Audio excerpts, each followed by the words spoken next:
ചർച്ചയിലേക്ക് കടക്കും മുമ്പ് എല്ലാ പാനലിസ്റ്റുകളോടും ആ ഇരയുടെ സ്വകാര്യത മാനിച്ചുകൊണ്ട് പേര് വെളിപ്പെടുത്തരുത് എന്ന് അഭ്യർത്ഥിക്കുകയാണ്. ഒപ്പം ഇത്തരമൊരു സാഹചര്യത്തെ ആത്മബലത്തോടെ നേരിട്ട ആ നടിയെ അഭിനന്ദിക്കുകയും ചെയ്യാം. കാരണം ഇത് കേസുമായി മുന്നോട്ട് പോകാനും കൃത്യമായി പരാതിപ്പെടാനും ഒക്കെയുള്ള ധൈര്യം കാണിച്ചു എന്നത് വളരെ പ്രധാനമാണല്ലോ. ചർച്ചയിലേക്ക് ശ്രീ രാജ്മോഹൻ ഉണ്ണിത്താൻ, ഈ സംസ്ഥാനത്തിൻ്റെ ഒരു ക്രമസമാധാന നില തകർന്നു എന്നതാണ് ഈ ഒരു വിഷയത്തിലും പ്രതിപക്ഷം ഉയർത്തിക്കാട്ടിയ ഒരു പ്രധാനപ്പെട്ട പ്രശ്നം. എന്തായാലും ആ ആരോപണത്തിൽ തന്നെ നമുക്ക് തുടങ്ങാവുന്ന ഒരു സാഹചര്യം ഉള്ളത് എന്താണെന്ന് വെച്ചാൽ ഈ സർക്കാരിൻ്റെ പ്രധാനപ്പെട്ട മുദ്രാവാക്യമായിരുന്നു സ്ത്രീ സുരക്ഷ എന്നത്. ആ വിഷയത്തിൽ ഈ സർക്കാർ പരാജയപ്പെട്ടു. തീർച്ചയായിട്ടും കേരളത്തിൻ്റെ പ്രതിപക്ഷ നേതാവ് ശ്രീ രമേശ് ചെന്നിത്തല തൻ്റെ നിയോജക മണ്ഡലമായ ഹരിപ്പാട്ട് ഇന്ന് രാവിലെ 7 മണി മുതൽ വൈകിട്ട് 7 മണി വരെ ഒരു ഉപവാസ സമരം നടത്തിയത് ഈ വിഷയങ്ങളൊക്കെ ചൂണ്ടിക്കാണിച്ചുകൊണ്ടാണ്. കാരണം ഈ ഗവൺമെൻറ് അധികാരത്തിൽ വന്നത് ജിഷയുടെ കൊലപാതകവുമായി ബന്ധപ്പെട്ടുള്ള പ്രചരണത്തിൻ്റെ അടിസ്ഥാനത്തിലാണ്. കേരളത്തിലെ 140 അസംബ്ലി നിയോജക മണ്ഡലത്തിലെയും എല്ലാ ബൂത്തുകളിലും ജിഷയുടെ പടം കൊണ്ടുവച്ച് തെരഞ്ഞെടുപ്പിൻ്റെ പോളിംഗ് ദിവസം അതൊരു വലിയ ക്യാമ്പയിനാക്കി മാറ്റി. കേരളത്തിൽ ഐക്യ ജനാധിപത്യ മുന്നണി ഭരിക്കുമ്പോൾ സ്ത്രീകൾക്ക് സുരക്ഷയില്ല എന്ന് വരുത്തി തീർത്താണ് ഈ ഗവൺമെൻറ് അധികാരത്തിലേക്ക് കടന്നു വന്നത്. അധികാരത്തിലേക്ക് കടന്നു വന്ന ഈ ഗവൺമെൻറ് തലപ്പത്ത് വന്ന ശ്രീ പിണറായി വിജയൻ അദ്ദേഹം ആദ്യമായിട്ട് പറഞ്ഞത് ഇനി കേരളത്തിലെ ഒരമ്മമാർക്കും തങ്ങളുടെ തലയണ കീഴിൽ വാക്കത്തിയുമായി കിടന്നുറങ്ങേണ്ട ഗതികേട് ഉണ്ടാക്കില്ല ഇടതുപക്ഷ ജനാധിപത്യ മുന്നണി എന്നാണ്. പക്ഷേ ആ ഇടതുപക്ഷ ജനാധിപത്യ മുന്നണി അധികാരത്തിലേറി 9 മാസക്കാലം പിന്നിടുമ്പോൾ ഏറ്റവും കൂടുതൽ അക്രമത്തിന് ഇരയായി മാറിയിട്ടുള്ളത് നമുക്കറിയാം. കണക്കുകളെടുത്ത് പരിശോധിച്ചാൽ ഇടതുപക്ഷ ജനാധിപത്യ മുന്നണിയുടെ ഗവൺമെൻറ് ജനാധിപത്യത്തിൻ്റെ ശ്രീകോവിലായ സഭയ്ക്കകത്ത് അവതരിപ്പിച്ച കണക്കുകളെടുത്ത് പരിശോധിച്ചാൽ ഏറ്റവും കൂടുതൽ സ്ത്രീ പീഡനം നടന്നൊരു സംസ്ഥാനമായി കേരളം മാറിയിരിക്കുന്നു. അതിന് യാതൊരു തർക്കവുമില്ല.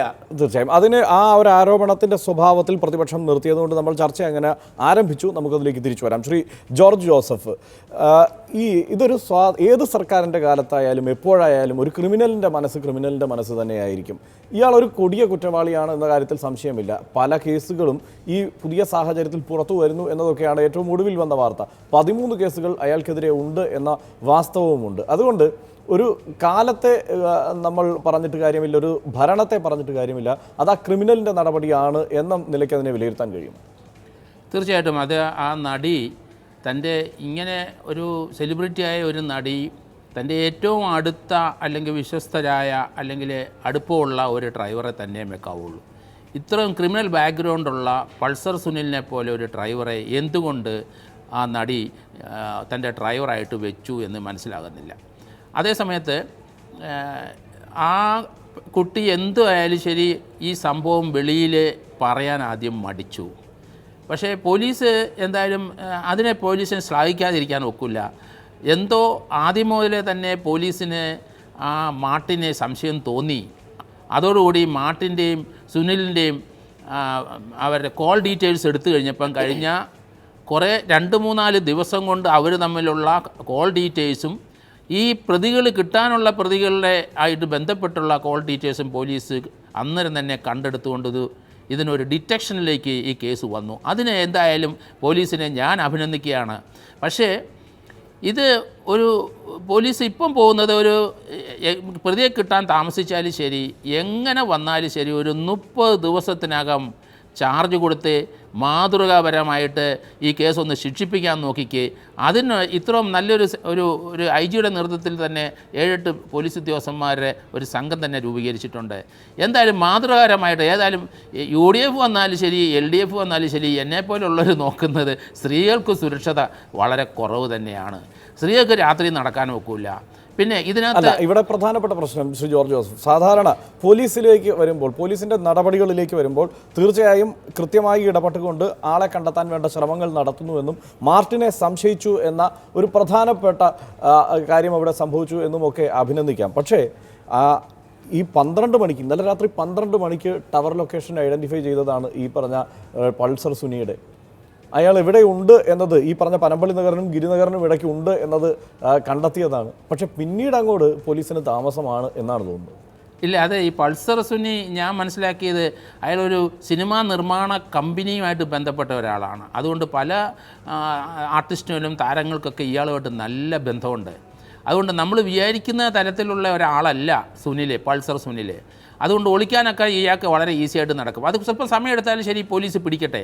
ഞാൻ പറയണത് പോലീസ് ഇതൊരു ചലഞ്ചിങ് ഒരു വർക്കായിട്ട് എടുത്തിട്ട് 30 ദിവസം ചാർജ് എടുത്ത് മാതൃകാപരമായിട്ട് കേരളത്തിൽ ഈ കേസെങ്കിലും ഒന്ന് ശിക്ഷിപ്പിച്ച് കാണട്ടെ എന്നാണ് ഞാൻ ആഗ്രഹിക്കുന്നത്. അത് നടക്കട്ടെ. അതിനുള്ള ഇത്ര ഒരു ടീം കൊണ്ടുകൊണ്ട് അതിനുള്ള എവിഡൻസസ് അതിലേക്ക് വരാം. ശ്രീമതി സോന നായർ, ഇത് ഒരു നടിയുടെ ജീവിതം എങ്ങനെയായിരിക്കും എന്നതിനെക്കുറിച്ച് വലിയ ധാരണയൊന്നും തൽക്കാലം എനിക്കില്ല, ഇവിടെ പങ്കെടുക്കുന്ന ഭൂരിഭാഗം പേർക്കും ഉണ്ടാവില്ല. അപ്പോൾ ഞാൻ ചോദിക്കുന്നത്, ഇത്ര അരക്ഷിതമായാണോ ഒരു നടിയുടെ യാത്രകൾ?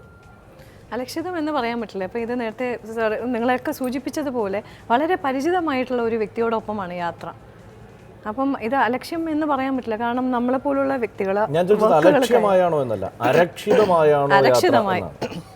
അരക്ഷിതമായി ആണോ യാത്ര എന്ന് ചോദിച്ചാൽ എനിക്കതിനെപ്പറ്റി ഇപ്പം ഈ ഒരു പെർട്ടിക്കുലർ സിറ്റുവേഷനിൽ എനിക്കത് പറയാൻ പറ്റില്ല. കാരണം വാട്ട് ഹാപ്പൻഡ് ഈസ് ഹാപ്പൻഡ് എന്നുള്ളതാണ്. പക്ഷേ അത് നമുക്കത് എങ്ങനെ അതിൽ നിന്നൊക്കെ ദൂരീകരിക്കാം എന്നുള്ളതാണ് നമ്മളിപ്പം എപ്പോഴും ഏത് ചർച്ചകളിലും നമ്മൾ ചെയ്യേണ്ടത് അതാണ്. അല്ല, സ്വാഭാവികമായും അതിലേക്ക് നമുക്ക് തീർച്ചയായും ചർച്ചയുടെ അവസാന ഘട്ടത്തിൽ തീർച്ചയായും ആ നിലയ്ക്ക് പോകാം. പക്ഷേ ഇത് സംഭവിച്ചു, അത് സംഭവിച്ചത് സംഭവിക്കാൻ പാടില്ലാത്തതാണ് എന്ന് തന്നെയാണ് കരുതുന്നത്. അതുകൊണ്ടാണ് ഞാൻ ചോദിക്കുന്നത്, ഇത് ഈ നടി തൃശ്ശൂരിൽ നിന്ന് എറണാകുളത്തേക്ക് യാത്ര ചെയ്യുമ്പോൾ പൂർണ്ണമായും ക്രിമിനലുകളുടെ കസ്റ്റഡിയിലാണ് എല്ലാ തരത്തിലും. ആ യാത്ര ആരംഭിക്കുമ്പോൾ കാറിലുള്ള ഡ്രൈവർ മാർട്ടിൻ അടക്കം ആ ക്രിമിനൽ സംഘത്തിൽ ഉൾപ്പെടുന്നവരാണ്. ഈ സംഘം എല്ലാം ഈ നിലയ്ക്ക് പലതരം ക്രിമിനൽ കേസുകളിൽ ഉൾപ്പെടുന്നവരാണ് എന്ന് തിരിച്ചറിഞ്ഞുകൊണ്ടായിരിക്കുമോ ഈ സിനിമാ കമ്പനി ഇവരെ നിയോഗിച്ചത് എന്ന് പോലും സംശയിക്കേണ്ടിയിരിക്കുന്നു. അത് സംശയിക്കേണ്ടതായിരിക്കുന്നു. കാരണം ഇത് ശരിക്കും സിനിമാ കമ്പനിയായിട്ടുള്ള ബന്ധമുള്ള വ്യക്തികളാണ് ഇതിൻ്റെ പിന്നിൽ എന്ന് പറയുമ്പോൾ ഏത് സിനിമാ കമ്പനികളിലാണ് എന്നുള്ളതാണ് ആദ്യം നമ്മൾ കണ്ടെത്തേണ്ടത്. ഈ ഒരു പർട്ടിക്കുലർ പേഴ്സണിൻ്റെ ഏത് സിനിമാ കമ്പനിയുമായിട്ട് ബന്ധപ്പെട്ടിരിക്കുന്നു എന്നുള്ളതാണ് ആദ്യം. പിന്നെ ഇവരെല്ലാവരെയും, എല്ലാ ആർട്ടിസ്റ്റുകൾക്കും, എല്ലാ നടിമാർക്കും ഈ ഒരു പർട്ടിക്കുലർ പേഴ്സണെ അറിയാമെന്ന് പറയുന്നു. എനിക്കറിയില്ല. അങ്ങനെ ഒരുപാട് പേർക്ക് അറിയില്ലായിരിക്കും. കാരണം ഇത്തരം ബന്ധങ്ങൾ അങ്ങനെ ഒരു കമ്പനിയുമായി, ഇപ്പോൾ സിനിമാ കമ്പനിയിൽ ഇയാൾ വർക്ക് ചെയ്യുന്നതാണെന്നുണ്ടെങ്കിൽ ആ പെർട്ടിക്കുലർ കമ്പനി ഏതെങ്കിലും പടം പ്രൊഡ്യൂസ് ചെയ്യുകയോ ഡയറക്റ്റ് ചെയ്യുകയോ അതിൻ്റെ പിന്നിൽ പ്രവർത്തിക്കുന്ന വ്യക്തികൾക്ക് മാത്രമേ ചിലപ്പം അറിയാവുന്നുള്ളൂ. പക്ഷേ ഇതിൻ്റെ പിന്നിൽ ഒരു ക്രിമിനൽ ബാക്ക്ഗ്രൗണ്ട് ഉള്ള വ്യക്തികളാണോ എന്നുള്ളത് സിനിമാ നടിമാർക്ക് എങ്ങനെ അറിയാം? ഞാൻ തിരിച്ചു വരാം. ശ്രീമതി തനുജ ഭട്ടതിരി കൂടി ഇപ്പോൾ നമ്മോടൊപ്പം ചേരുകയാണ്. ശ്രീമതി തനുജ ഭട്ടതിരി, കേരളത്തിലെ ഏത് തൊഴിലിടത്തും എപ്പോഴും സംഭവിക്കാവുന്ന തരത്തിൽ ഒന്ന് സംഭവിച്ചിരിക്കുന്നു എന്ന് ഇതിനെ കാണാമോ? കാരണം ഇത് ആ തൊഴിലിൽ ഏർപ്പെടുമ്പോൾ തന്നെയാണ്. കാരണം നടി യാത്ര ചെയ്യുന്നത് ആ പ്രൊഡക്ഷൻ യൂണിറ്റ് വിട്ടുകൊടുക്കുന്ന വാഹനത്തിലാണ്. ആ വാഹനത്തിൽ യാത്ര ചെയ്യുമ്പോഴാണ്, ആ തൊഴിലിൻ്റെ ഭാഗമായി തന്നെ സഞ്ചരിക്കുമ്പോഴാണ് ഈ നിലയ്ക്കുള്ള ഒരു ആക്രമണം നേരിടേണ്ടി വന്നിരിക്കുന്നത്. ഒരു തരത്തിലുമുള്ള സുരക്ഷ അവർക്കുണ്ടായിരുന്നില്ല എന്ന് തന്നെ നമ്മൾ വിലയിരുത്തേണ്ടിയിരിക്കുന്നു. ഇത് സംബന്ധിച്ച് ഇതുവരെ വന്ന വാർത്തകൾ നോക്കുമ്പോൾ എങ്ങനെയാണ് ഈ സാഹചര്യത്തെ കാണുന്നത്? തീർച്ചയായും ഇത് തൊഴിലിടത്തിൽ ശ്രദ്ധിക്കേണ്ട ഒരു കാര്യം തന്നെയായിരുന്നു. പ്രത്യേകിച്ചും അർദ്ധരാത്രിയിലൊക്കെ ഇതിനു വേണ്ടി, സിനിമയ്ക്ക് വേണ്ടി വന്ന ഒരു സ്ത്രീയെ കയറ്റിവിടുമ്പോൾ അവരുടെ സുരക്ഷിതത്വം തീർച്ചയായും ശ്രദ്ധിക്കേണ്ടത് തന്നെയാണ്. പിന്നീട് എനിക്ക് തോന്നുന്നത് ഇത് ഒരു പ്രശസ്തയായ വ്യക്തി ആയതുകൊണ്ടോ അല്ലെങ്കിൽ സമൂഹത്തിലെ ഉന്നത നിലകളിലുള്ള ഏത് രംഗത്തിലുള്ളവരായാലും അങ്ങനെയുള്ള സ്ത്രീകളായതുകൊണ്ടോ മാത്രമൊന്നുമല്ല. സമൂഹത്തിൽ ഏറ്റവും താഴേക്കിടയിലുള്ള ഒരു പക്ഷേ വീട്ടിൽ നമ്മളെ സഹായിക്കാൻ വരുന്ന സ്ത്രീകളെ പോലും ഒരു സമയം കഴിഞ്ഞാൽ, രാത്രിയായാലോ അല്ലെങ്കിൽ ഒരു 8 മണിക്ക് ശേഷമോ ഒരു പക്ഷേ 7 മണിക്ക് ശേഷം പോലും പുറത്തോട്ട് കണ്ടാൽ എങ്ങനെയൊക്കെയാണോ അവരെ ആളുകൾ നോക്കിക്കാണുന്നത് എന്നുള്ളത് വളരെ വിചിത്രമായ കാര്യമായിട്ട് നമുക്ക് അനുഭവപ്പെടാം. ഞാൻ ധാരാളം സ്ത്രീകളുമായി സംവദിക്കുന്ന ആളാണ്. എത്രയോ പേർ പറയാറുണ്ട്, രാത്രി 7 മണി കഴിഞ്ഞാൽ ഒരു ബസ്സിൽ കയറാൻ പോലും ഒറ്റയ്ക്ക് യാത്ര ചെയ്യുന്ന സ്ത്രീകളെ വേറൊരു കണ്ണോടുകൂടി നോക്കുന്ന ഒരു വലിയ ജനവിഭാഗം ഇവിടെയുണ്ട്. എല്ലാവരും ആണെന്ന് ഞാൻ പറയുന്നില്ല. അപ്പോൾ രാത്രിയിൽ യാത്ര സ്ത്രീകളെ സംബന്ധിച്ചിടത്തോളം വളരെ ബുദ്ധിമുട്ടായ ഒരു കാലത്തിലേക്കാണ് ഇന്ന് വരുന്നതെന്ന് വെച്ചാൽ നമ്മൾ വളരെ പിന്നോട്ടാണ് നടക്കുന്നതെന്ന് നമ്മൾക്ക് മനസ്സിലാക്കാം. കൊച്ചി വളരെ വളർന്നു വരുന്ന ഒരു നഗരമാണ്. നമുക്ക് മെട്രോ ആണെന്ന് പറയാമെങ്കിൽ പോലും ഇപ്പോഴും വളർന്നുകൊണ്ടിരിക്കുന്ന ഒരു നഗരമാണ്. ഇവിടെ രാത്രിയിൽ ഇങ്ങനെ സംഭവിച്ചാൽ നമ്മുടെ കേരളത്തിൽ ചെറിയ ഗ്രാമങ്ങളിലൊക്കെ എന്തൊക്കെയായിരിക്കും സംഭവിക്കുന്നതെന്ന് നമ്മൾ നമ്മൾ ആലോചിക്കണം. ഇവരൊക്കെ എന്തിനാണ് രാത്രിയിൽ ഇറങ്ങുന്നത്? ജീവിക്കാൻ വേണ്ടി തന്നെയാണ്. പല ഷിഫ്റ്റിൽ ഇന്ന് സ്ത്രീകൾ ജോലി ചെയ്യുന്നുണ്ട്. ഏത് രംഗം എടുത്തു നോക്കൂ, സിനിമാ മേഖല മാത്രമല്ല, ഏത് രംഗത്തായാലും സമയം നോക്കാതെ പല പല ഷിഫ്റ്റുകളിലായി സ്ത്രീകളും ഇന്ന് പുരുഷന്മാർക്കൊപ്പം ജോലി ചെയ്യുന്നുണ്ട്. ഈ സംവിധാനം ഉണ്ടാകണം. സുരക്ഷിതത്വം ആയി അവർക്ക് ജോലി ചെയ്യാനുള്ള സംവിധാനം പല വിധത്തിൽ ഗവൺമെന്റിന്റെ പക്ഷത്തും, ഏത് ഗവൺമെന്റ് മാറി വന്നാലും നേരത്തെ ഇവിടെ പറഞ്ഞതുപോലെ പ്രശ്നങ്ങൾ ഉണ്ടാവുന്നുണ്ട്. അപ്പോൾ അത് സമൂഹത്തിന്റെ മൊത്തമായ കടമയായി എടുത്ത് പല വിധത്തിൽ ഇതിനുള്ള സ്ക്രീനിങ് ഉണ്ടാവണം. രാത്രി നമ്മൾ 8 മണിക്ക് ശേഷം വണ്ടിയിൽ സഞ്ചരിച്ചാൽ ഈ ഒരു കേസിലേക്ക് തന്നെ വന്നാൽ, ഈ ഒരു കേസിലേക്ക് വന്നാൽ ഇത് ഈ അത്താണി മുതൽ ഇങ്ങോട്ട് കാക്കനാട് വരെയുള്ള ദൂരം എന്നത് രാത്രി 10 മണിക്ക് മുമ്പുള്ള ഒരു യാത്ര എന്നതും ഏറ്റവും സുരക്ഷിതമായ ഒന്നായി തന്നെയാണ് കരുതാൻ കഴിയുക. ഇതുവരെ ആ വഴിക്ക് യാത്ര ചെയ്തിട്ടുള്ളവർക്ക് അത്ര അരക്ഷിതമായ ഒരു യാത്രയായി കരുതേണ്ട ഒരു സാഹചര്യവുമില്ല. ആ സമയത്താണ് ഇത് സംഭവിക്കുന്നത്. നിറയെ വാഹനങ്ങൾ ഉണ്ടാവാനുള്ള സാധ്യതയുണ്ട്, നല്ല വെളിച്ചമുണ്ടാവുന്ന സാഹചര്യമുണ്ട്. സാധാരണ നിലയിൽ പോലീസിൻ്റെ സാന്നിധ്യം ഉണ്ടാവുമെന്ന് എല്ലാവരും പ്രതീക്ഷിക്കുന്നുണ്ട്. ഇതിനെല്ലാം മറികടന്ന് ഇത് സംഭവിക്കുമ്പോൾ അത് വലിയ പിഴവാണ് എന്ന് തന്നെ പറയേണ്ടി വരില്ലേ? അതെന്താ വെച്ചാൽ പല വിധത്തിലുള്ള സംവിധാനങ്ങൾ ഇതിനകത്ത് വേണം. ഇപ്പോൾ വണ്ടിക്കകത്ത് പോലും ഒരു തനിയെ ഒരു സ്ത്രീ യാത്ര ചെയ്യുമ്പോൾ വണ്ടിക്കകത്ത് പോലും അവൾക്ക് ഒരു അരക്ഷിതാവസ്ഥ അനുഭവപ്പെട്ടാൽ പ്രധാനമായി ആരെയൊക്കെയാണോ അറിയിക്കാനുള്ളത് അതിനുള്ള ഒരു സംവിധാനം. ഞാൻ പറയുന്നത് തൊഴിലിടം എവിടെയാണോ, ജോലിക്ക് അവളെ ആരാണോ വിളിച്ചത് അവരുമായെങ്കിലും ബന്ധപ്പെടാനുള്ള സൗകര്യം രാത്രി യാത്രകളിൽ ഉണ്ടായിരിക്കേണ്ടതാണ്. തീർച്ചയായും ഇത്തരം അവസ്ഥകളിൽ അത് വേണമെന്നാണ് ഞാൻ പറയുന്നത്. ഇപ്പോൾ എല്ലാവർക്കും പറ്റുന്നുണ്ടോ എന്നുള്ളത് ഒരാൾക്ക് പറ്റിയതിന് പരിഹാരമായി നമുക്ക് പറയാൻ പറ്റില്ല. തീർച്ചയായും ഒരാൾക്ക് സംഭവിച്ചാൽ, അത് ആരോ ആയിക്കോട്ടെ, ഏത് സ്ത്രീ ആയിക്കോട്ടെ, അത് സംഭവിച്ചാൽ അതിന് ഉത്തരം നമ്മൾ പറഞ്ഞേ മതിയാകും. തീർച്ചയായും ഞാൻ തിരിച്ചു വരാം. ശ്രീ രാജ്മോഹൻ ഉണ്ണിത്താൻ, ഇത് ഈ ഒരു കേസിലേക്ക് തന്നെ നമുക്ക് തിരിച്ചു വരാം. താങ്കൾക്ക് സിനിമാ മേഖലയുമായി വളരെ അടുത്ത ബന്ധമുണ്ട്, താങ്കൾക്ക് വ്യക്തമായ ധാരണയുമുണ്ടല്ലോ. ഞാൻ നേരത്തെ ശ്രീമതി സോന നായരോട് ചോദിച്ച ചോദ്യം തന്നെയാണ് ആവർത്തിക്കുന്നത്. ഇത്ര അരക്ഷിതമായ സാഹചര്യങ്ങളിൽ ഈ നടിമാരെയും ഈ സ്ത്രീ തൊഴിലാളികളെയും, അങ്ങനെ തന്നെ തൊഴിലാളി എന്ന വാക്ക് തന്നെ ഉപയോഗിക്കണം, ഇറക്കി വിടാൻ തക്കവണ്ണമാണോ ഈ സിനിമാ കമ്പനികളുടെ ഒരു പൊതു സ്വഭാവവും അവരുടെ പ്രവൃത്തിയും? അല്ല, സിനിമ എന്ന് പറയുന്ന ഈ പറഞ്ഞ പോലെ ഒരു ഇൻഡസ്ട്രിയാണ്, ഒരു വ്യവസായമാണ്. ആ വ്യവസായത്തിൽ പണിയെടുക്കുന്ന എല്ലാവരും ഒരർത്ഥത്തിൽ അല്ലെങ്കിൽ മറ്റൊരു തരത്തിൽ തൊഴിലാളികൾ തന്നെയാണ്.